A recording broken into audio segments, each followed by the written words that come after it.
Okay, so this week, Trump had an interesting week, as he does every week, and he went to Mexico to talk to the president of Mexico and then came back and said the wall is still on. I'm Daniel. Emmanuel. With Bothersome Truth. Bienvenida. Bienvenidos!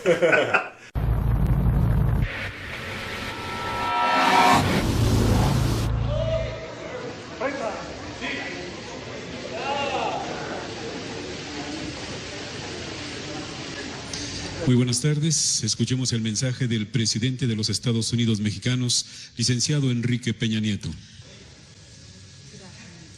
El próximo 8 de noviembre, el pueblo estadounidense elegirá al nuevo presidente de los Estados Unidos de América. And we want to make sure that the people of the United States are very well protected. Okay, so Donald Trump went to Mexico this week. He met with the president of Mexico. He came off very subdued, telepromptered, and he said that they had a good, productive chat. But what's interesting is he said that the payment for the wall didn't come up.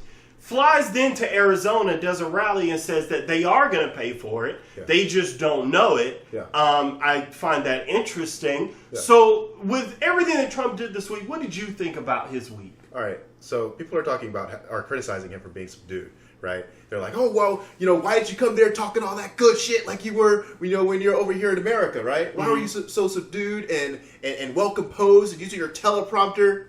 That's sales. Yeah. Everybody who knows sales talks a bunch of shit and tells you it tells everyone else what their clients are gonna do before they go into an actual meeting. And then when they get in the meeting, guess what? They're pulling out their binders, they're sitting well composed. Yes, sir. Whatever you would like to do, sir. How can we help you, sir? He's a business person. And so that's what he's bringing to that particular conversation. The reason why I think that he believes that he knows absolutely that they are going to come to a deal. And the reason why he's confident in that is because he went to that exchange, he heard them out, and he had them hear his proposal out. And he believes he can come to a deal because Mexico wants things. Trump wants things. Mexico knows that Trump wants things. Trump knows that Mexico wants things. Therefore, a deal can be made. A deal can be arranged. I even believe he may even be able to get the wall if he comes from that approach. Well, I have a couple problems with Trump, period. But if we talk about the wall has no basis in logic. No, it's nonsense. Because immigration is at net zero. You have people leaving, yeah. and if you build a wall, like there's a lot of Mexicans who come here, a lot of undocumented immigrants. They come here to make some money, and then they go back to Mexico. Mm-hmm. So if you build a wall, you're actually going to increase immigration. That's one of those dirty facts that people don't always want to hear, because people will be forced to stay, they can't leave. Yeah. So when I see Trump going to Mexico, and I really got into a lot of Twitter debates on this, I think Trump is a con artist. I think he's an ignoramus. I don't think he understands politics. And I think when you go to Mexico and you come off very subdued, in any other person, I'd be happy about that. But then when you fly back to Arizona like 24 hours later, and you're being brash and braggadocio again, and you say that, the payment for the wall didn't come up, but then the next breath of Arizona, you say,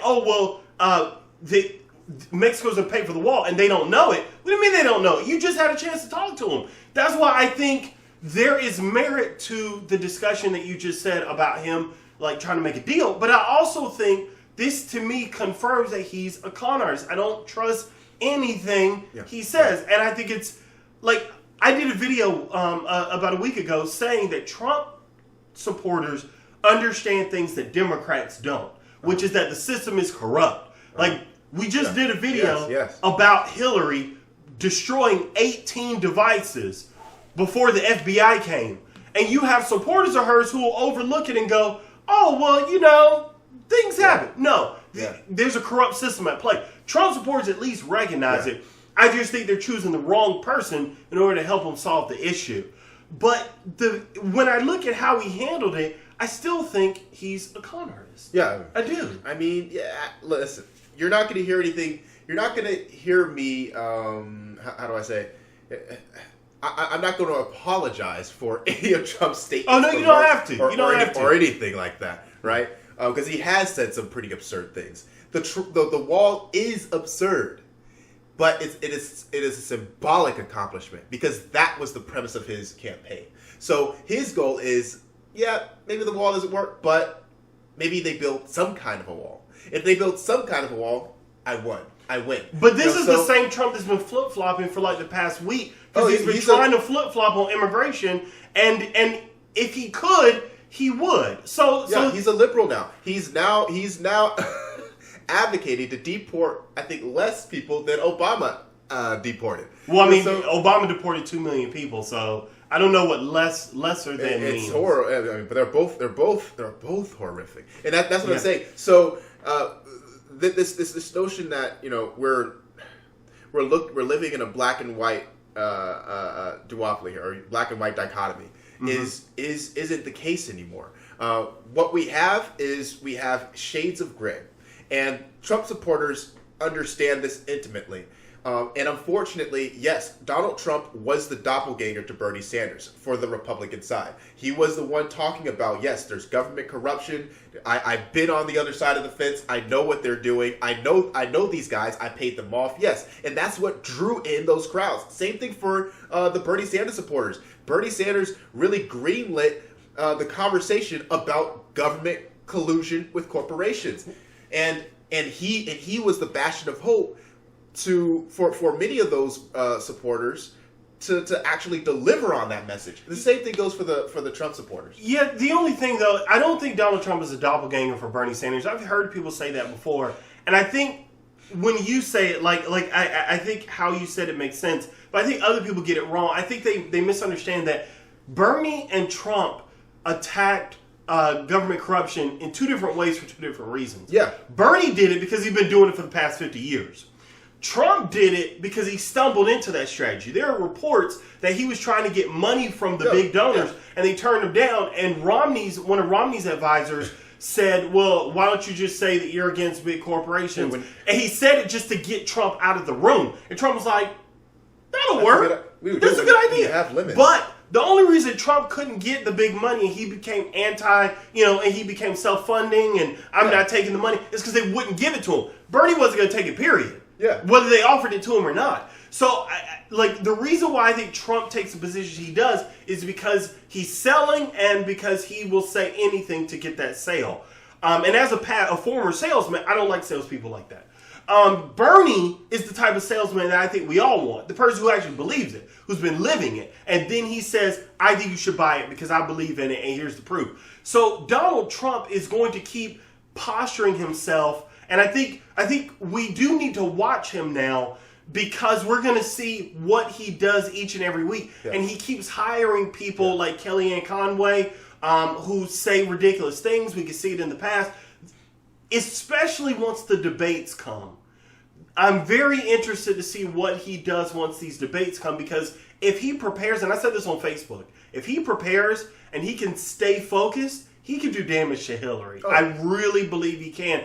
And Hillary's, every one of her strings, he can make into her weakness if he stays focused. And that's why I don't think this thing is over by any stretch of the imagination. This thing, I think, is going to be tight. Because if Trump can say and do all these crazy things that he's done and still be in a race with Hillary, and then this news is breaking that she destroyed evidence, wiped her server before the FBI came, not good. Yeah, not good. Not good. I think in the grander scheme of things, I don't think they which is strange. In the grander scheme of things, I don't think that the destruction of evidence is going to stick. Is going to matter. Because again, Hillary supporters are gonna support her regardless. They're behind. They're with her. I'm with her. They're with her. Okay. So no matter how much we can record her stabbing Obama with a fork, with a spoon, and people will say, "Well, I mean, but she's not Trump. She's not Trump. She's not Trump. She's not Trump, right?" So, well, I would hope that wouldn't happen. Yeah. Stopped you mid-sentence. He's like, you're going to get a wall with Hillary Clinton, though. Yes, that is true. And so that's what's so funny about this to me. She also she also voted for a wall while she was in Congress. Like, so you're not avoiding a wall by going for Hillary Clinton. Well, Hillary's wall will be pitched as a speed bump. It'll be like, it's more like a speed bump. No, it's a wall. It's a wall. It's a wall. It's a wall. It's a wall. I think we will get the same kind of deportation that we got under Obama, which was a record. It was 2 million, and I think that's problematic as well. Yay. But we will see what Trump does this coming up week, and that's been us with Bothersome Truth. Bothersome Truth. Hope you enjoyed our dose of Bothersome Truth. We are constantly prescribing the medicine of truth.